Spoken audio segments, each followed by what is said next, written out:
दिवचले चवथीचेर म्हारगायेचें सावट आसतनाच अंदू भाजी मात सवाय जाल्या। गणेश भक्तां खातीर हे चवथीची ही खोशयेची गजाल आसा।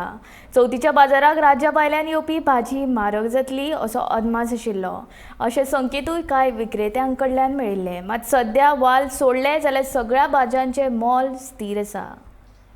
भाजी सवय येतात मच्छन आम्ही मारक विकल्या तर काय ना भाजी सवय झाले फक्त वाल एक मारक झाले सगळे 40-60 इतकेच आहे। वाल कसे घ्या वाल 120 आले बस म्हणजे चौथीक भाजी म्हणून म्हारग जावंक ना ना दादा इतके 60-80 इतकेच आहे भाजी काय तोडत ना म्हणजे सुरानं 80-60 आणले त्याच्यामधले पहिले 160 आणले चौथीचे पहिले म्हणजे केन्ना ते 2 महिन्या पयलीं हां 1 महिना पहिले चौथीचे पहिले 160 रुपये चौथी एकदम सवय झाली 80 रुपये किलो झाले सोडून आर्मी पण आता दिवचले बाजारात भाजयेचे प्रमाण खूब आहा काय कमी आसा असं खूप आहे म्हणजे नॉर्मल 130 रुपये किलो भाजी येता रेग्युलर भाजी असं खूप वाढला ना वाढल्या महिन्यात रेट खूप वाढले शेतकार थांबून घातले रेट कमी झाले म्हणून हरशी चौथीक म्हारग जावपाची हे जावपा आसले जातले जाऊन एक लेवल इतके चवथीचेर म्हारगायेचें सावड आसतना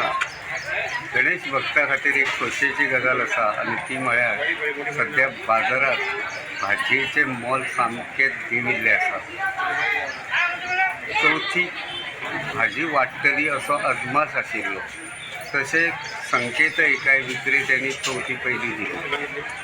चवथीक भाजयांचो चड प्रमाणांत वापर जाता, ताका लागून भाजयांचें मोल वाडटलें असो अदमासय गणेश भक्तांक आशिल्लो, पूण तशें जावंक ना।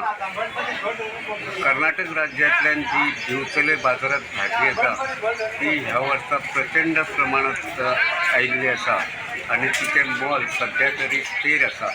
फकत वाल भाजी सोडली जाल्यार हेर सगळ्या भाजयांचें मोल स्थिर आसा।